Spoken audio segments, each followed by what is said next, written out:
and welcome to the eFresh.com Dairy News. Today is the 22nd of October. My name is Kim and these are this week's headlines. Countries fined for quota breaches. Australia cuts red tape on tariffs. EU announces new dairy aid. Senators introduce Dairy Cool Act. Dairy company gets the cream.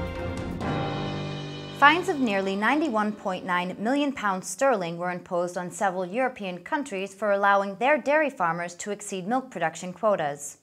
Austria, Cyprus, Luxembourg, and Italy collectively exceeded maximum limits by 348,400 tons. Agriculture Commissioner Marianne Fisher-Boel said Europe's other member states all reported milk production below quota. She saw this as further evidence that the recent 2.4% increase in milk quota had nothing to do with the collapse in ex-farm prices that have led to protests across continental Europe. Various farm groups have repeatedly blamed reforms to the quota system for the price fall and have been urging the Commission to abandon its plan to bring the regime to an end in 2015. The Australian government has streamlined the regulations for dairy exporters wanting to access markets in the United States and the European Union. Under an overhaul of its tariff quota system, 4 sets of different access rules have been replaced with a single set for all dairy producers. 2 tariff rate quotas are used to allow certain amounts of dairy products into the EU and US with a minimal or no cost to the exporter. Each of the 2 quotas is negotiated through the World Trade Organization and the Free Trade Agreement with the U.S. Agriculture Minister Tony Burke said the reforms would improve the transparency when it comes to handling out quotas and also support small businesses looking to expand their market share. Other changes include setting aside a proportion of each quota for small and new exporters. The European Union announced a major aid package to crisis-hit dairy farmers. EU Agriculture Commissioner Marianne Fisher-Boel said she would release €280 million in aid for Europe's ailing dairy farmers, while warning that the EU coffers were not boundless. It was an about turn for the Danish EU Commissioner, who had previously categorically refused to put her hands in the EU pockets. Her announcement came after 21 of the EU's 27 nations, including France and Germany, called for such aid, which will be drawn from the bloc's 2010 budget.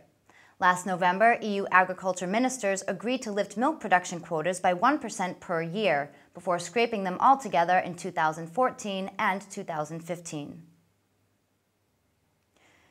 Democratic U.S. Senators Russ Feingold, Al Franken, and Sherrod Brown introduced the Dairy Cool Act, which would extend mandatory country of origin labeling, or COOL, to dairy products. Last year, the U.S. Department of Agriculture's current COOL law went into effect requiring country of origin labeling of meats, produce, and nuts. The Dairy Cool Act would extend COOL requirements to include dairy products, milk, cheese, yogurt, ice cream, and butter. Senator Franken said that this legislation should help American dairy farmers stand out in a crowded marketplace, as they need every tool at their disposal to weather the current dairy crisis. He emphasized this isn't just about helping American farmers, because when Minnesota families fill their shopping carts, they have the right to know what country their milk and cheese came from. United Dairy Farmers has posted a solid raise in annual profits despite falling milk prices causing overall revenues to drop. Northern Ireland's largest dairy company and owner of Dale Farm and Dramona Cheese said its pre-tax profits in the year to March 31st rose to £4.5 million sterling, up £2.6 million from a year earlier. That was despite a 9% fall in group turnover to £3,333 million. Its chief executive, David Dobbin, described the figures as a solid set of results in very challenging markets, driven by a strong performance in Dale Farm's products and helped by falling interest, energy, and input costs.